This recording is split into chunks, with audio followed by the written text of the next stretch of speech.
Quel impact pour la nouvelle mise à jour d'Ethereum? Actu crypto du jour. Bonjour et bienvenue sur la chaîne Crypto News. Aujourd'hui nous allons parler d'Ethereum et de la prochaine mise à jour qui arrive. On a la date, la mise à jour, Shanghai. Je vous dis tout sur ce sujet et l'impact que cela pourrait avoir sur le cours de cette crypto. On va aussi parler de Sta et de plein d'autres choses. Pour ceux qui ne connaissent pas la chaîne, tous les jours le meilleur de l'actu des crypto-monnaies. Pensez à vous abonner et activer la cloche pour ne rien rater. On va commencer tout de suite par le cours des crypto-monnaies. Aujourd'hui on a un Bitcoin à 17 000 $ plus 1,5%, un Ether aussi plus 2%, BNB en légère hausse aussi dans sa globalité en fait le marché il se fait plus 1,24%. Je voulais maintenant vous faire part d'une offre, si vous vous inscrivez à Binance, l'exchange numéro 1 au monde, avec mon lien dans la description et que vous êtes éligible, alors vous allez recevoir un NFT Cristiano Ronaldo. Donc c'est valide jusqu'au 19 décembre. Donc il faut s'inscrire jusqu'au 19 décembre et le 19 décembre vous recevrez automatiquement sur votre compte le NFT Ronaldo CR7 donc ça peut être un petit cadeau sympa pour Noël. Passons maintenant aux actualités, on a la mise à 100 grave jour Ethereum Shanghai. On a la date prévisionnelle qui est prévue en mars 2023. La mise à jour principale du hard fork prévoit la possibilité de retirer les Ethers qui sont stockés. Donc on rappelle que les Ethers stackés actuellement qui rapportent un rendement de 5, 6, 7% en fonction de la période.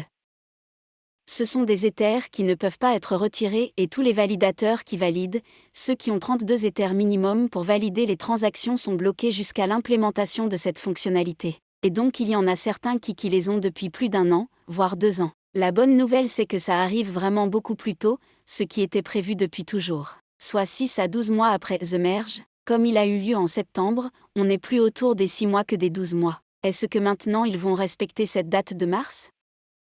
Après ce qu'il faut savoir sur l'aspect prix, c'est aussi un peu une mauvaise nouvelle en fait. Pourquoi? Parce que ces Ethers qui sont stack, il y en a énormément actuellement, ça représente plusieurs milliards d'Ethers. Pour être précis 19 milliards de dollars en Ethers, dont 15 millions d'Ethers qui sont sur ce contrat, qui pourront désormais être débloqués par les validateurs. Après, la bonne nouvelle, c'est que ça ne peut pas arriver d'un coup, il y a une sorte de file d'attente, on va dire pour sortir de cette Bitcoin chain, donc ça ne peut pas arriver d'un coup, ça va se faire petit à petit, mais ça peut quand même entraîner une pression régulière vendeuse sur les Ethers qui sont stackés. Bon honnêtement, moi je ne pense pas que ça va avoir un impact sur le long terme, au contraire, il vaut mieux avoir le prix réel de l'Ether le plus tôt possible, c'est-à-dire sans limite artificielle. Parlons maintenant de cette guerre des stablecoins. Coinbase qui vient de lancer une attaque contre l'USDT en offrant une fonctionnalité de conversion gratuite de l'USDT vers l'USDC à tous les utilisateurs sur la plateforme, sans aucun frais. Donc ça passe par la fonction conversion de Coinbase. Attention, il faut vraiment aller sur conversion simple et non la fonction trading pour avoir la conversion avec 0 frais.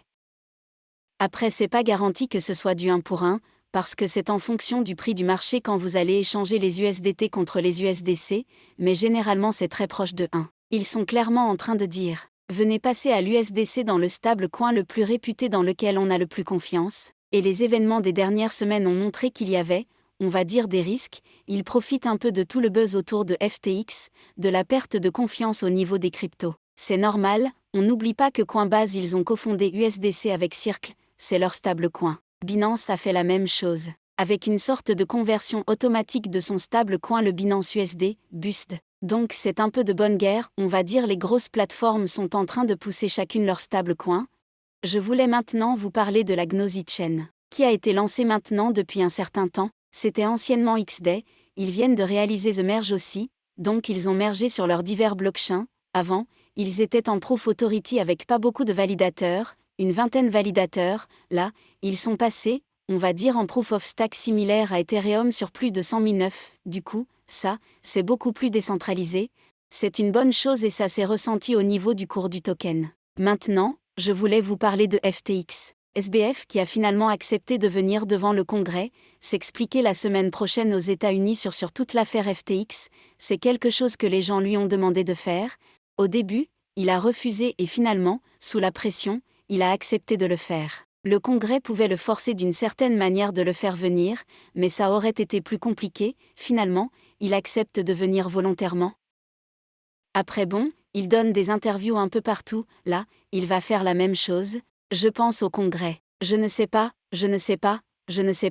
je suis désolé, c'était eux, On n'a juste pas fait attention et c'est pas du tout volontaire. Enfin, c'est le discours qu'il nous fait depuis toujours. On a encore une sorte de combat sur Twitter, entre CZ et SBF. CZ, le président de Binance. Les deux sont en train de se chercher depuis quelque temps aussi. Session drama. Vous allez pouvoir trouver les échanges musclés sur leur compte. Ce que j'en retiens, c'est qu'il y a eu des tensions lors du rachat des parts de FTX. CZ au dernier moment de la négociation a voulu 75 millions de dollars de plus, alors que le deal avait déjà été conclu et que SBF a dû céder.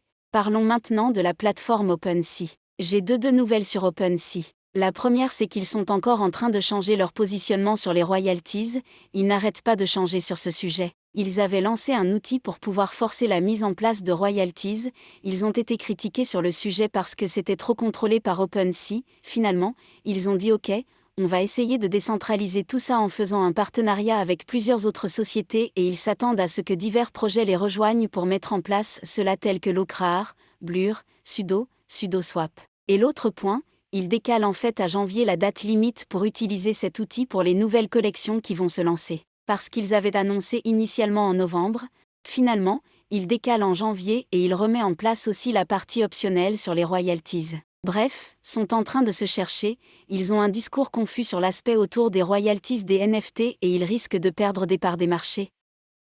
Et il y a aussi un combat sur l'écosystème Solana au niveau des NFT, entre Magic Eden, donc la marketplace qui est à l'origine du standard NFT sur Solana. Il y a une lutte actuellement sur le standard Metaplex et les NFT, parce qu'en fait on a Magic Eden et d'autres entités qui disent en fait que Metaplex, ils ont trop de contrôle sur les NFT Solana. Parce Metaplex, ils ont la capacité de modifier les NFT, les métadatas de n'importe quel NFT, qui utilise leur standard, donc c'est extrêmement centralisé, c'est quelque chose qu'on n'observe pas.